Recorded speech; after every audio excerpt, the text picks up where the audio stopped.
Hello and welcome to Car Dealer Live. I'm James Baggett. I'm the founder of Car Dealer magazine, and today on the show we're talking profit and the detail of the inaugural Car Dealer Top 100 list of the most profitable UK dealers. Now, joining me to explain all this is Mike Jones. He's the chairman of ASC Global and the Car Dealer Top 100 compiler. Good morning, Mike. How are you? Morning, superb. How are you? Yes, very good. Nice to see you. Thanks for joining us. And also we've got Tim Smith. He's the director of our headline sponsors, G-Forces. Good morning, Tim. How are you? Morning, James. Very well. Hi, Mike. You well? Yeah, good. Thank you. Good. Right, nice to see you both. Thanks ever so much for joining us. Now, before we start, the Car Dealer Top 100 is a unique list ranking dealers on that all-important profit number, not by revenue. It's also the first time franchise dealers and independents have been pitched against each other.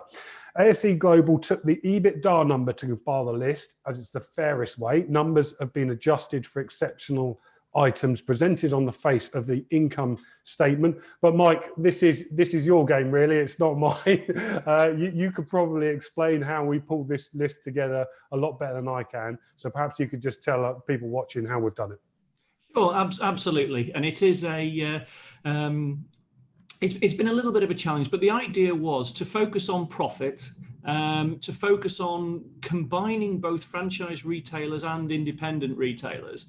And fundamentally look at who's making the most money. Now, from a cash generation point of view, the sort of industry standard thing to look at is the EBITDA.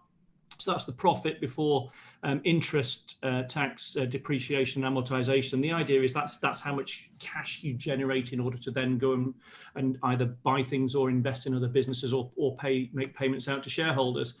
Tried to normalize the numbers. So where people have had exceptional costs for any number of reasons in a year, they've been adjusted out of the calculation to give sort of the core profitability of the main bit of the business.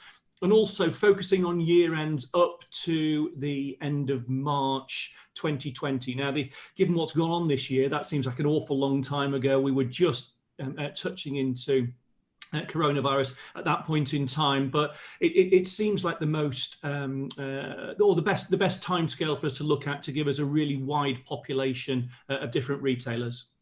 Mike, give us an example of some of the things that we've kind of taken out of some of those costs that have been removed. Sure. For businesses where they've been selling off operations, they've been discontinuing them, closing them down, where people have made exceptional write-downs of goodwill, exceptional fines from the FCA. Some businesses have adjusted for startup costs as well. So basically taking what people have put in their audited accounts, what they've said is exceptional in their audited accounts, taking that on face value and stripping it out of the numbers. And what's been the biggest challenge pulling this list together? There's a couple of challenges. First, obviously, the COVID crisis has meant that not everybody has submitted. You would normally expect everybody's accounts to be filed within 9 months of the year end.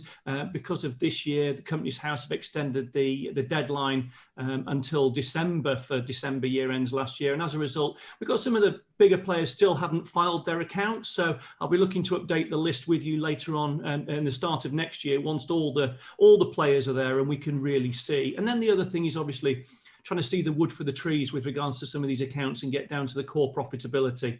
Some of the large operators within the business do have some relatively complex sets of audited accounts to pick through. So yeah, it's been a bit of a challenge, but also really quite interesting as to some of the trends that we see out of there. So let's get to the detail, Mike.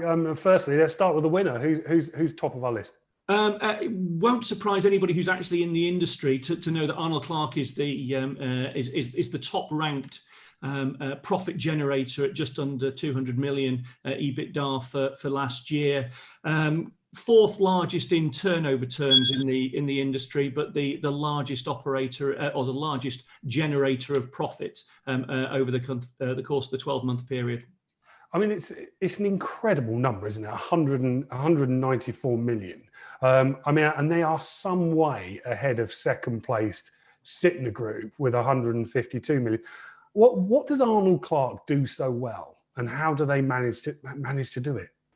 Well, they do everything brilliantly. They don't do everything brilliantly. They do a lot of things brilliantly, and the business is all focused around driving profit. keeping hold of customers, treating them well, and generating a really strong profit stream out of them. They've been doing it for a significant number of years, so they have a huge presence in the industry and the ability to get those economies of scale when it comes to buying cars or services, and they've built a big sort of cash balance over the years that's then enabled them to buy properties, etc. But no, lots of the individual things that they do as operators are well at the top of the industry rankings, and yeah, they make money out of predominantly franchises that lots of other people have been moving away from, and they prove as to what you can do when you make a real focus on used cars and after sales profitability, and also have the scale to be able to drive some great new car deals. Tim, I called up with Eddie Hawthorne, CEO of Arnold Clark, earlier, and he said that he was obviously delighted at being at the top of the list. But what I got from that conversation is he's a very steady hand at the tiller, isn't he? He's been at that business for a long period of time. I mean, were you surprised that Arnold Clark were at the top of the list, or could you have guessed that long ago? No, I think we guessed that long ago. I think that was my prediction, and because of exactly the reasons that Mike has outlined, they are well known for operational efficiency despite their scale. And I mean, we've had a couple of people who've worked in our organisation, worked at Arnold Clark on the sales side, and just the processes they go through, the buying, the tuning of every deal, and then the follow-up, and it's making the most out of every single customer. So they retain customers, they sell services to those customers, they keep them, within their organisation for a long time, and that's a major win for them. And obviously the scale, but they do it at scale, and that's the reason why they're so profitable. And they also, I think, they seem to be early into a lot of decisions. Obviously a very well-led organisation, but I think they shut down, and this is going into this year's results, but it's certainly characteristic of them. They shut down before most other dealer groups, so taking bold decisions before other companies and leading the pack. And despite their scale, they still seem to be very flexible and able to do that. Yeah, I mean, a huge achievement for those guys. Mike, let's look at some of the others on this. I mean, the top 6 on our list are all franchised, franchise dealer groups predominantly. Let's talk about some of those others. I mean, so we've got Arnold Clark on top, Sytner in second, Pendragon in third, and Lookers in fourth. Now, though that third and fourth place for some people watching the industry will come as a little bit of a surprise. Perhaps we can just explain with a little bit of commentary around those two. Sure. I mean, they are clearly two of the larger dealer groups, and have been historically growing significantly, but they've had challenges over the course of the last couple of years. And this is where the adjustments for exceptional, sort of abnormal items really does come in. I mean, clearly, Lookers has had a significant challenge as they've gone through only just filing their accounts for last year, and Pendragon, in the period concerned, also had some stock losses, etc. So there, if we were ranking on bottom line profit before tax or profit after tax, those guys would not be at in the positions they are at the moment. But it does show, from a practical point of view, that there's some really profitable bits within their organisations, and a really good core business in both of them. Is there anybody catching those guys up quickly? Anybody fast movers up this list that you've spotted that you think, well, they're ones to watch? I think the performance of the used car operators is clearly a really interesting one. And if we're looking at the sort of the gross profit margin that the used car operators en masse generate, it's about 10%, which is really quite similar to the franchised operators, with the franchise dealerships benefiting from the profit that they generate out of service as well, which clearly helps balance off the fact that they don't make as much out of new cars. But at the EBITDA margin level, if we look at the EBITDA compared to turnover, the likes of Trade Centre and the profit that they've generated has clearly been a massive result. And clearly we've got Sytner sitting in number 2, but it really is a hybrid between a franchised operator and a used car supermarket, having bought couple of businesses recently. Clearly, Arnold Clark has been very much focused around used cars. And so we tend to see the people who are sort of blended, who are really driving that profitability and generating a great return out of the assets that they've got employed within the business. And I mean, that's the important thing about this list. It's the first time we have put those independents up against those franchise groups. And you've mentioned them there. Trade Centre were our top independent, weren't they? In 7th place, no less, with 25.1 million EBITDA. I mean, that's an incredible achievement, isn't it? Ahead of some very large businesses, ahead of Stoneacre, Jardine, Cambria Automobiles. This is an independent dealer doing this business incredibly well, isn't it? Yeah, I mean, if we look back over time, we've always had some very profitable used car supermarkets, and they've clearly taken that, expanded out of their original base, and are making great returns elsewhere as well. I mean, you only really need to look at the attack from the likes of Kazoo. And you see that some of these independent supermarket businesses have already got a lot of the things that Alex Chesterman's accusing the industry of not doing. They've already got it nailed, and they're doing it well, and they're doing it to the benefit of the customers and obviously the shareholders and the people working within the organisation. Tim, were you surprised to see an independent like Trade Centre Wales so far up the list? No, I don't think so. It's just a case of operating really efficiently. And I mean, when we talk about modern retailing, it's about preparing the vehicles as efficiently as possible, buying them right, and then, actually marketing them and selling them as quickly as possible, so you get that churn. And the retailers that are really very efficient at processing vehicles through their businesses and, say, doing the things that outsiders to this industry think have not been occurring, and maybe they haven't necessarily been occurring en masse, but the ones that do it right and have started those operations a long time ago and are finessing, they get the results. And you see Trade Centre Wales there. I mean, it's an absolutely staggering performance. It'll be interesting to see how COVID has impacted the business this year, but I think that they were really saying, and Andy Colthouse was saying recently, that they don't know what's going to happen with COVID, but they're doing everything they can, as you'd think any good CEO and his exec team would do, to prepare and to work through it. And I think they're as well placed this year to put in a very good performance as they did last year, obviously, with the results. Yeah, it's a very good point, isn't it? I mean, Mike, the dealers I've been chatting to are saying this year could be even better than last year, and this is despite the lockdowns. What do you think this list next year is going to be very different, or actually going to have bigger numbers on it than it's got this year? I think it's very interesting, the performance, and for me it's really shown the resilience of the sector and the resilience of the business model and the strength that we've come through the crisis. I mean, in the financial results that I've been reporting for the financial results for the franchise retailers, they're on a par with last year, which, consider the fact that they were closed for a couple of months, and the disruption we've had even since is frankly amazing. But the profitability around used cars in particular, as we went through the summer and into Q3, was on a level that I've not seen. So I would expect that we're going to see some really, really strong numbers there. I mean, if we were having this conversation at the end of March, we'd be saying that it's all locked down. People need to be trying to hoard cash and get out of assets. Well, what they'd actually have been best doing is buying a load of cars at the end of March, sitting on for a couple of months, and then really riding that trend we've seen as people move towards personal mobility. People actually want their own car to get out and about, and really ride that profitability, because the overall profit per units levels have been at a level I haven't seen. And so, no, I would expect there to be some really profitable numbers as we do look to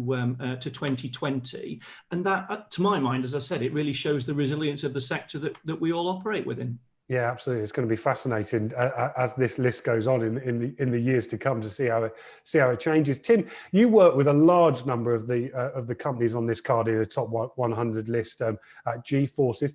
What are those businesses telling you about how they've managed to perform this year? I mean, are some of those things that Mike and I have mentioned there that ring true with you?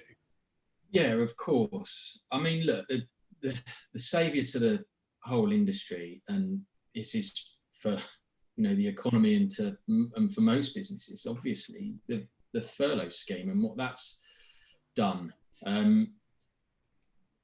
Our customers have had to operate on skeleton staff, okay, and in terms of their ability through lockdown to actually sell vehicles just depended on whether they had an e-commerce proposition or not. But they've all had to adapt, and they've had to work with fewer people in their organisation.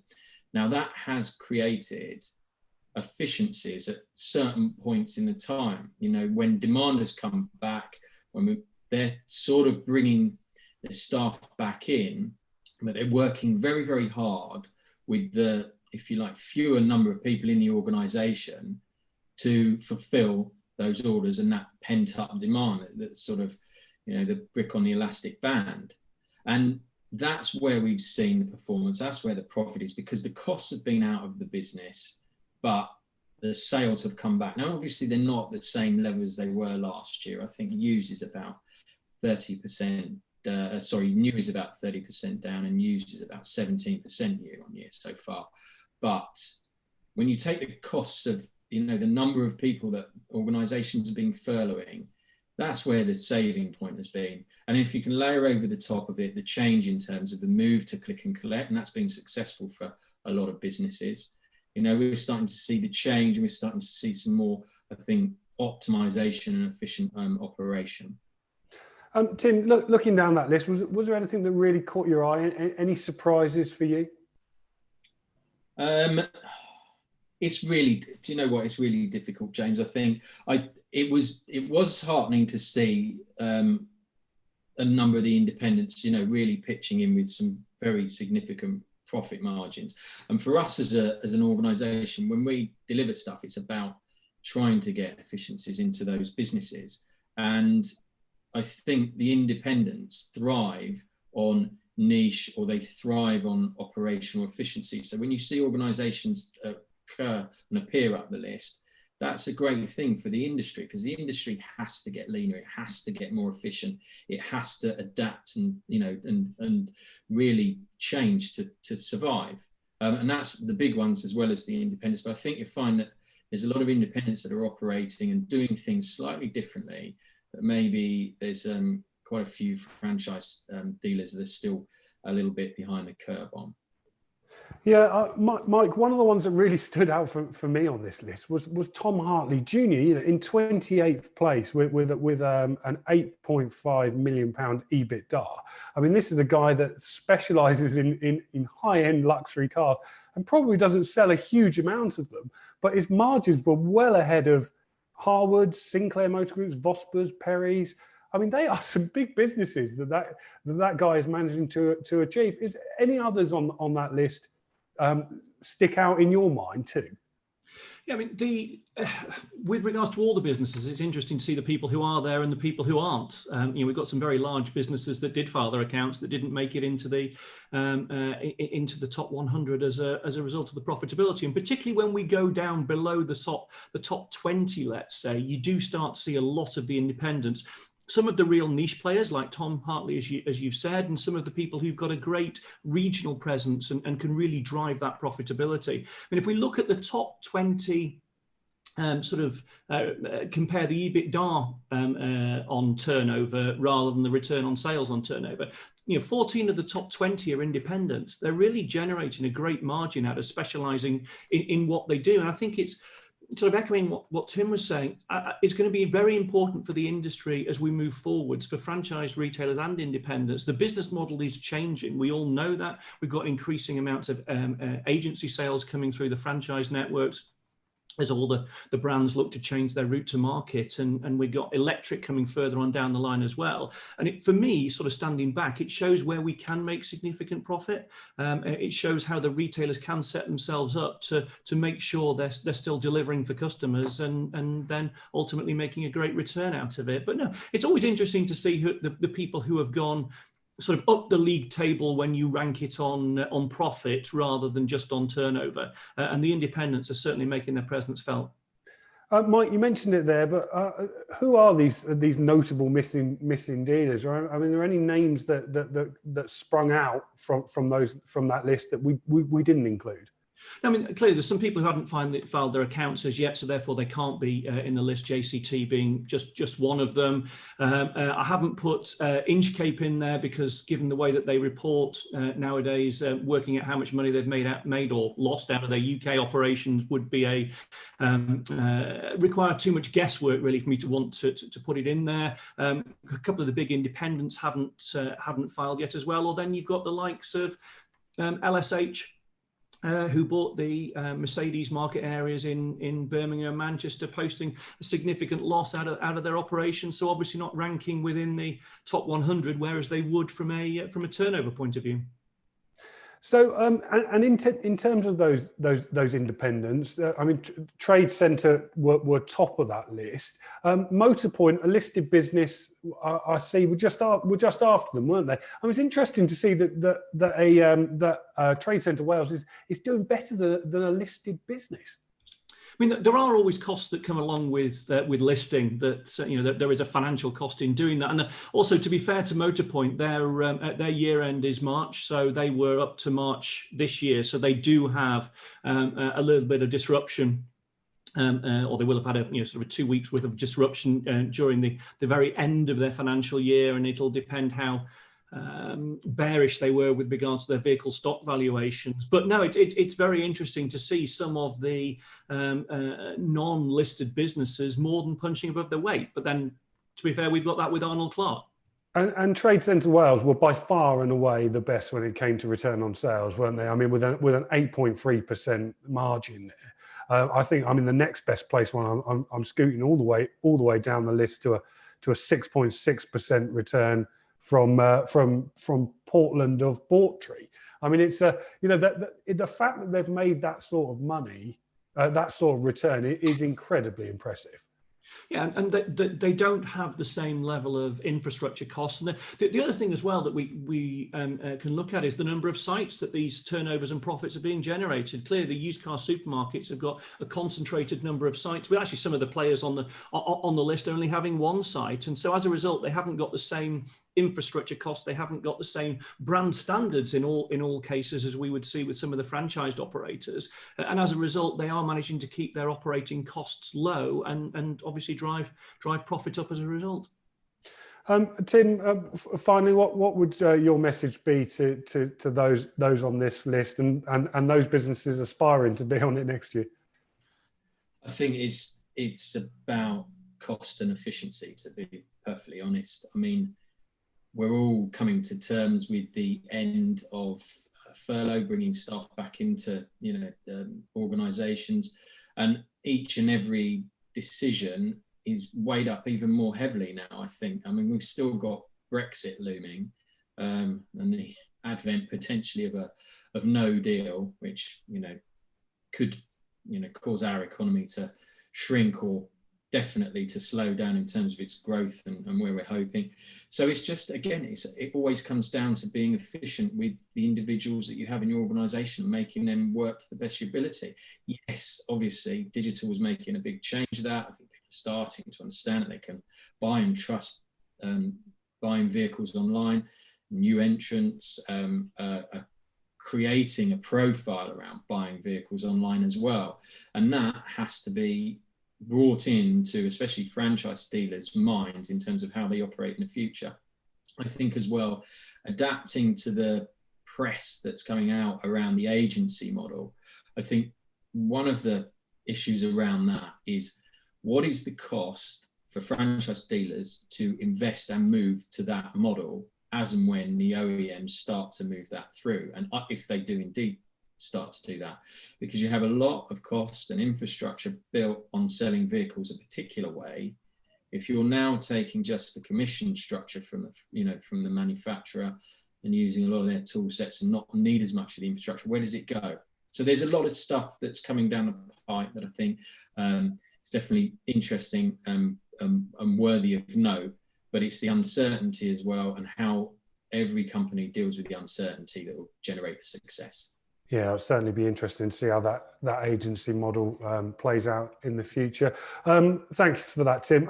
Mike, finally, looking ahead to next year and this list, another big job on your hands. What are you expecting when it comes to the Car Dealer Top 100 that covers the COVID year?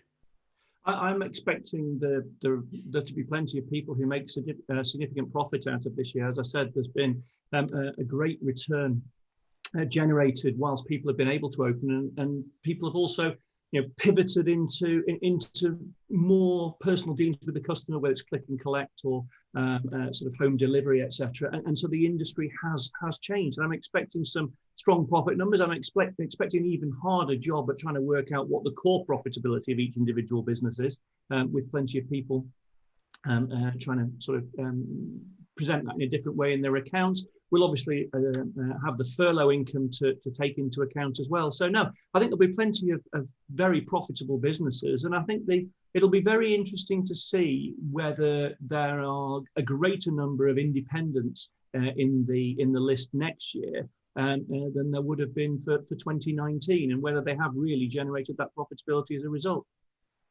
Mike, best of luck with putting it together next year, and thank you very much for all your hard work pulling this year's list together for us. And Tim, thank you ever so much for your support and your comments today. I really appreciate it. Pleasure. Thank you. Right, great to see Mike and Tim there. Thanks ever so much. Okay, so congratulations to every business that's made our Car Dealer Top 100 list. We'll be running this every year and look forward to obviously seeing how the pack shuffles next year. You can get all the details on the Car Dealer Top 100 list on our website. It's cardealermagazine.co.uk, and you can click on the Top 100 tab at the top of the page. Thanks ever so much for joining us. I'll see you next time. Goodbye.